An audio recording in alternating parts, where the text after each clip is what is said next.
Alright guys, Pete here, N6QW, and this is my latest project, is the refurbishment and restoration of a World Radio Laboratories dual bander 84.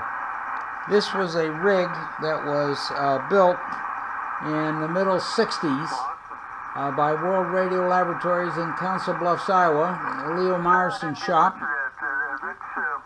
and was offered for sale for about something like about $166 without a power supply. It has a total of 8 tubes. There's 8 tubes in this rig. I'm sorry, 9 tubes. There's 7 in the lower level section and 2 6HF5s on the transmit side. And with the 6HF5, these have gotten up to a couple hundred watts, depending how you buy, spend how much plate voltage, and how long you held the key down. But anyway, it was an offering that enabled you to work 40 meters and 80 meters. And actually, I think a lot of guys ran these mobile. There was a DC power supply available for it. And there's some unique circuits in here that I haven't seen before, but just shows you the inventiveness and creativity of those engineers that worked at World Radio Laboratories there in Council Bluffs, Iowa. First thing, it uses a 4-pole 5.5 megahertz crystal filter. A 4-pole 5.55, and that seems a little strange, except the VFO here tunes in about the 1.65 megahertz range, and only covers 200 kilohertz. And what they do is they take the filter frequency plus the VFO. If you add 5.55 plus 1.65, put you right in the middle of the 40 meter band. If you subtract the VFO from the IF frequency, it puts you in the 75 meter band. So by picking that filter frequency, and someone must have done some math analysis, that filter frequency and the VFO frequency, on the dial here we're looking at 3.850 on 75 meters is also 7.250 on 40 meters. In one direction the VFO increases that way, and in the other direction the VFO frequency the other way, because it's subtractive. You're subtracting a bigger number, so it becomes a lower frequency. So it operates pretty well. There's not a whole bunch of controls. There's a mic gain control, an audio gain control. They have a fixed tuned output so that you don't have the tune and load. The load frequency is fixed, load capacitor is fixed, and all you have is the plate tune that you tune for max smoke. It has a unique band switch, which right here, normally we think of a band switch, we turn that way. This one you pull out and pull back, and the reason is, mounted on the underside of the chassis is a whole bunch of slide switches that are ganged on a common shaft. So if you pull the shaft out like that, all the switches move, and now it's on 75 meters. If you push the switch in, the switches go the other direction, and they use this unique Bandpass filter system, so that the Bandpass filter assures that when you're on 40 meters, you're putting RF out on 40, and when you're on 75, you're putting it out there.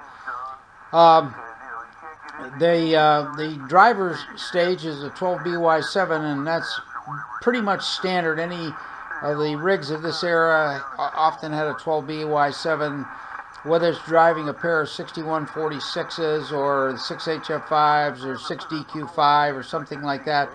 12BY7 was pretty much the choice tube for the driver stage.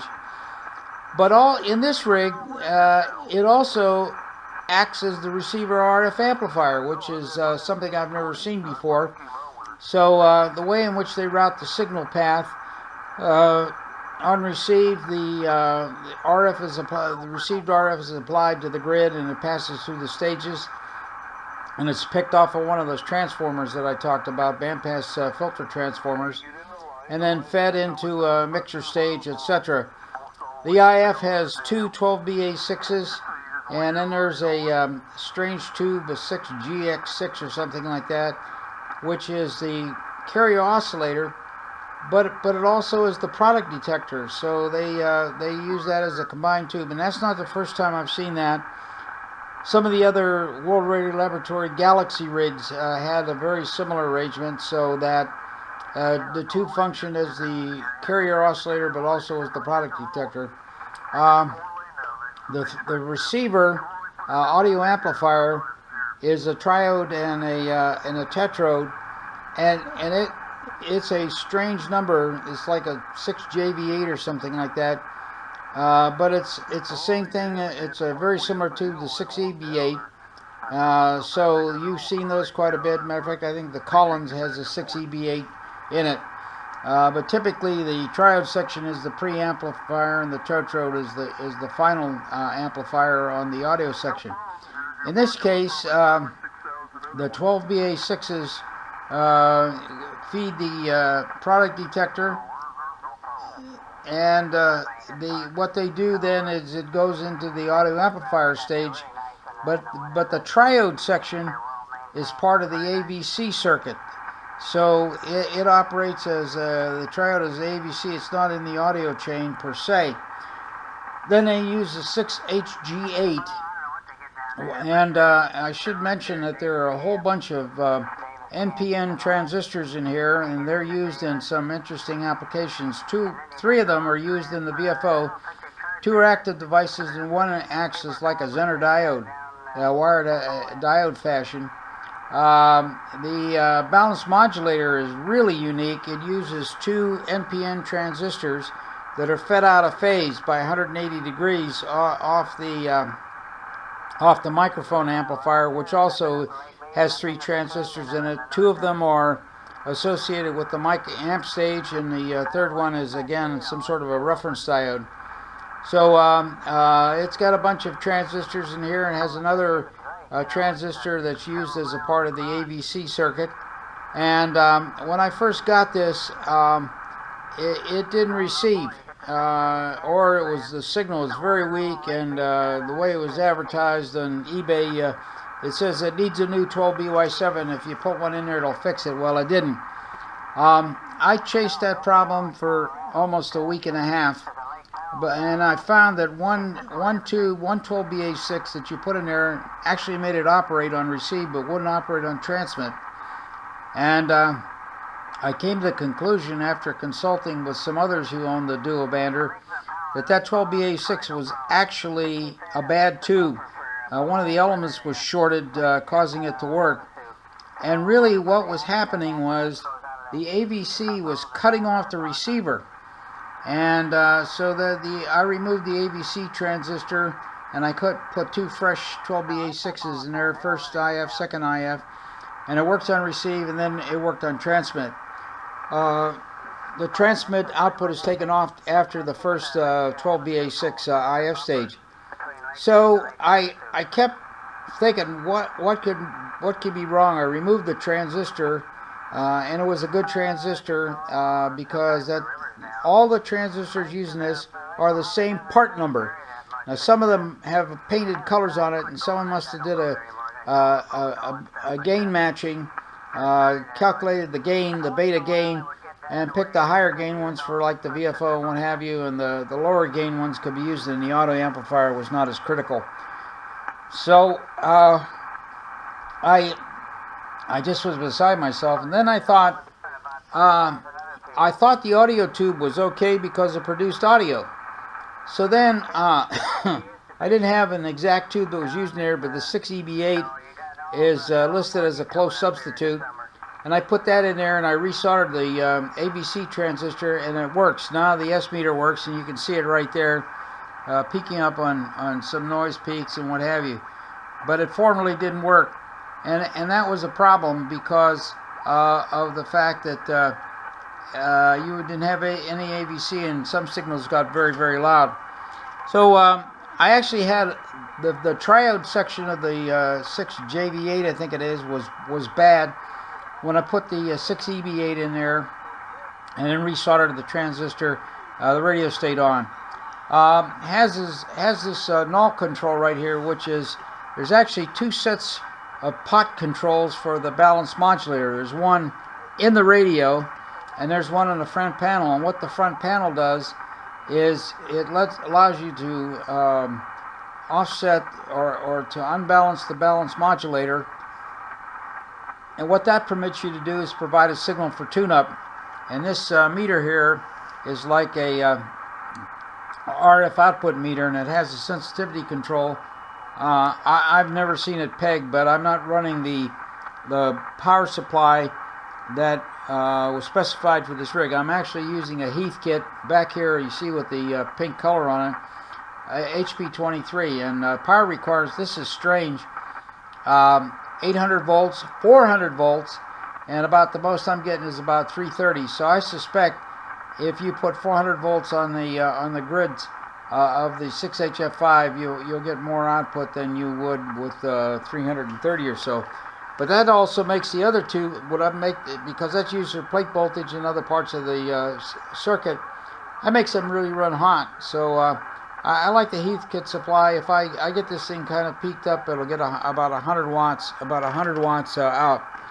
So again, this is the World Radio Laboratories dual bander. I just got it working yesterday. Had one contact. I was told it was the signal was intelligible, but there was some audio distortion.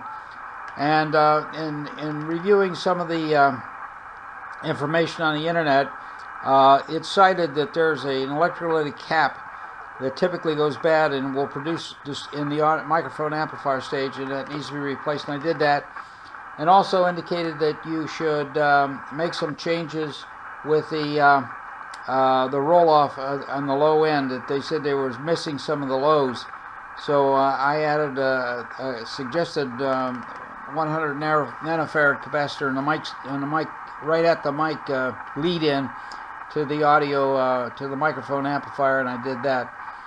So I have as yet to make any subsequent contacts, but in starting this project, I wanted to get this working so I could use it on the vintage sideband nets, and so I concluded that what I was going to do was replace all the resistors and capacitors.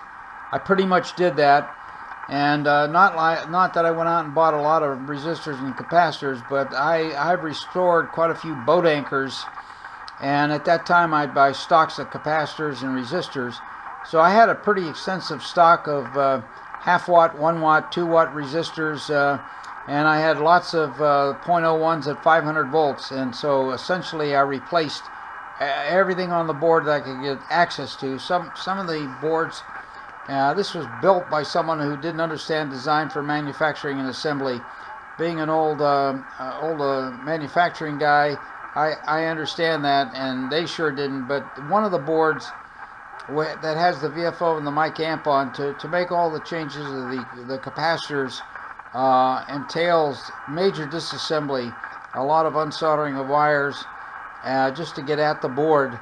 And I also noticed that there was an extra resistor in there. It's not on the schematic, and I think someone was trying to boost the mic gain, and I changed that. So I hope the distortion issue will go away because of some of the changes that I made. But I think if push comes to shove, if I get this thing working where I feel pretty satisfied with the results, I'll probably tackle the VFO and the mic amp are all on the small same board.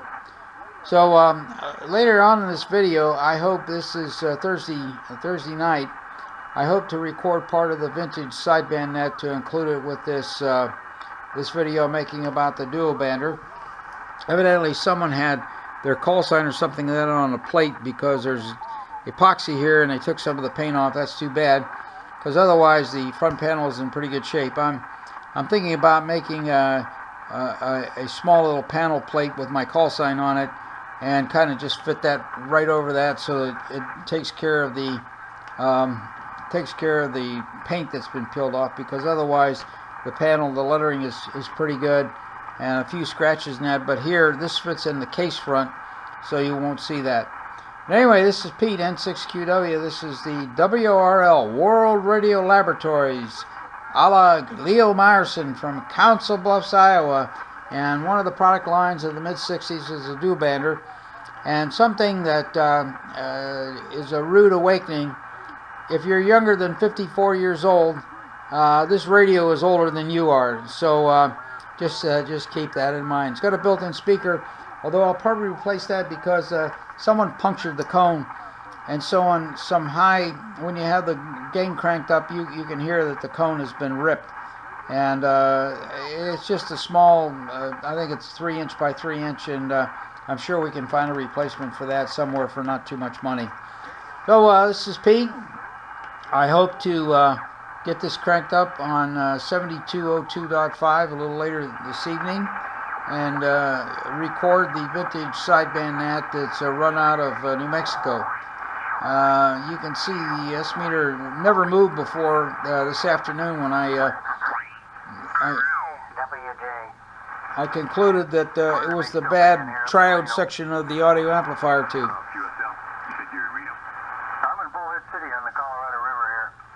There you go. My name is Richard, and one of the YouTube videos, or one of the blogs by Ham up in the San Francisco Bay Area, he actually got 2 of these at a garage sale for I think nothing, and a power supply, and he's refurbished both of them, and it was interesting because the 4-pole crystal filter looks pretty crude. Looks like something I'd build in my garage. And this was a production item, and one of them had that, and another one had a commercial filter in it. So there may be some, say, 5.5 megahertz crystal filters floating around that would be kind of nice to find because they could be put in this. They put in this radio, and you know, maybe a 6-pole or an 8-pole. Evidently, somebody found one because the other radio had it in there, and even if it was like a little bit 5.2 or 5.7, that still could be made to work. We just retune the IF transformers. It'd be pretty easy to do. So a couple hundred kilohertz either direction wouldn't worry me, but I need to find one, and I may put a better filter in there and come up with filter matching so that it will take the new filter. So anyway, I'm going to post this up on YouTube after I record some of the actual vintage sideband net, and I'm also going to post it on my blog and on my website.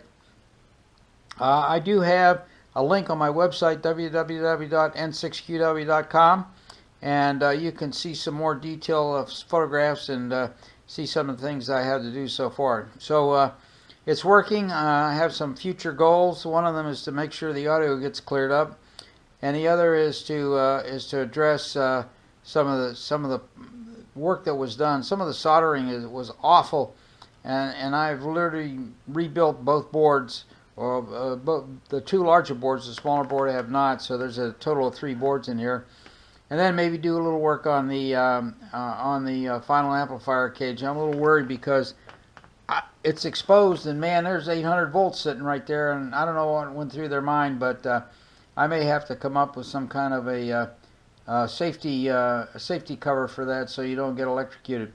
Anyway, Pete N6QW here. Thanks for riding along, and then second half of this will be recording of the vintage sideband net. 7.3s from Newbury Park and the N6QW Laboratories. Vintage sideband net, May the 30th. 7202.5.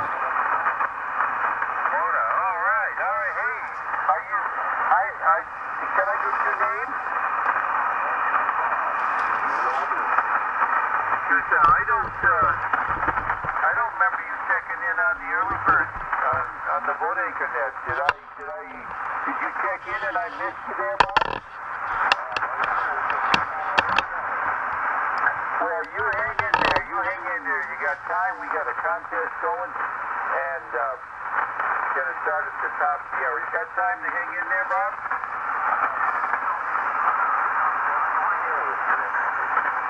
Well, that sounds good. You don't need a bodega to stop by. We'll promote them. And I'll give you the spiel right at the top of the hour. And you can check in again officially at the top of the hour for the contest. I'll tell you all about it. Just hang in there, Bob.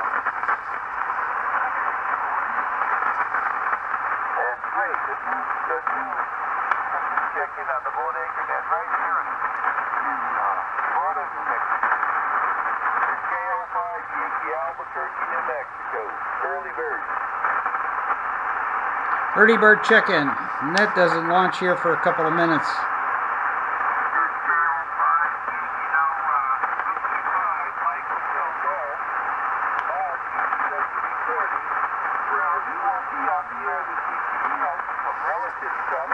And it's noisy.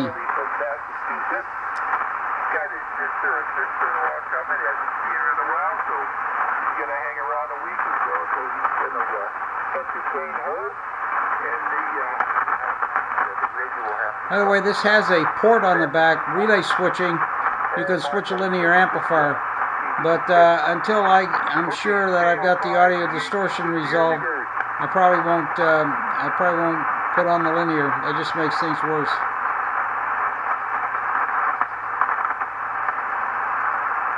Pete here, N6QW, demonstrating the World Radio Laboratories Dual Bander 84. The band is a little iffy, but we're going to hang in there. Yeah, a pretty good early bird show already. Got a bunch of guys stop by and check in. Okay, Kilowatt Ontario 5810, Kilowatt Echo November in Albuquerque.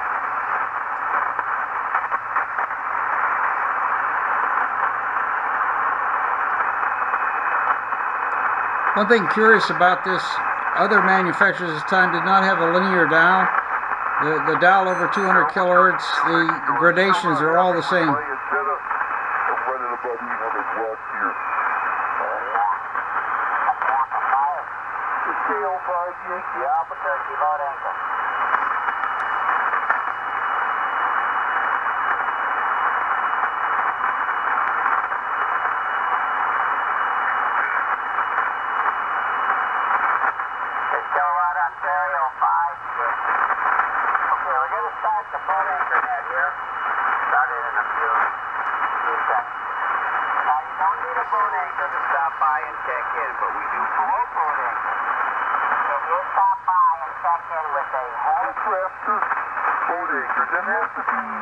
I don't care what model it is. It's got to be working. You check in with a transceiver, transmitter. With the helicopter name on it, I'm going to send you a prize. It ain't going to be a big prize, but you're going to get something. I should get out the FPM 300 and put that on the air. One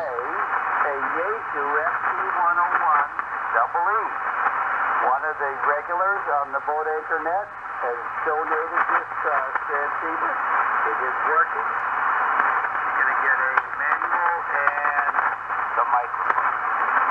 Now here's how it's going to work. This week, if you are the 12th check-in after the Boat Anchor starts, if you're the 12th ham or amateur ham that stops by and checks in, I'm going to put your name on the list. You're going to go in a hat. Check it out. There is 12 members so far already. 12 people are in it, and we'll see how it all plays out. I'm going to start the show, then I'm going to send it over to November 4 Radio X-Ray Victor. He's going to do what he can. He's feeling a little poorly, but he says he's going to hang in there. Then he's going to slide it to Alpha Delta Zero Papa Echo. Then he's going to slide it back to me. Let's see. KO5 Yankee. Who's first on the Boat Anchor Net?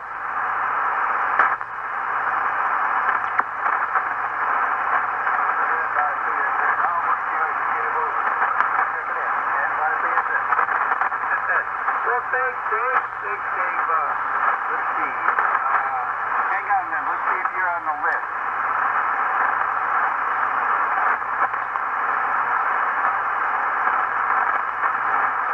No, I don't see your name on the list for the contest, Dave.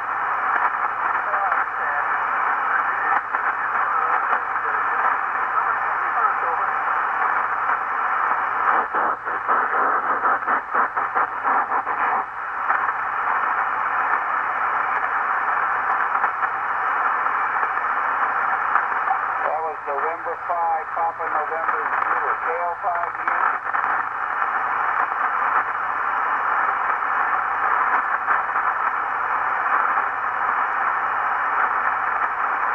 Boat anchor net.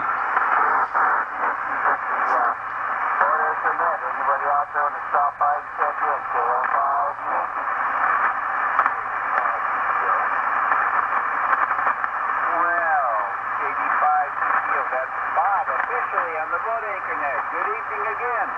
Good evening to you.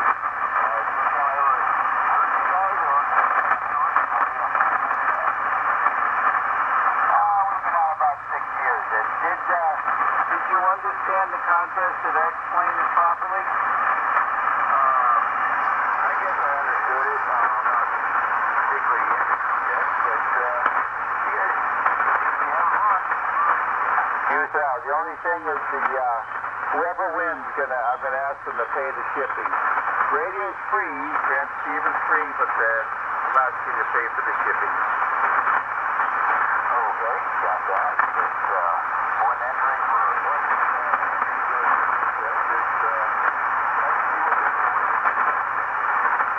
well, you got to be the 12th check-in this evening to get on the list. Hang in there, Bob. Hang in there. Let's see who stops by.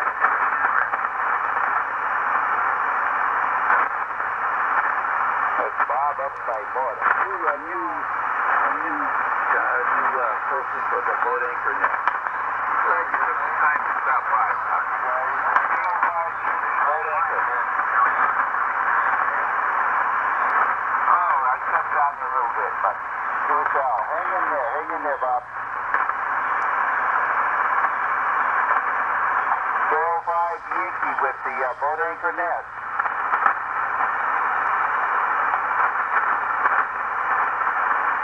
We got two officials checking so far. Charlie Julia Romeo, 5 Yankee, boat anchor net. Charlie Julia Romeo. Again?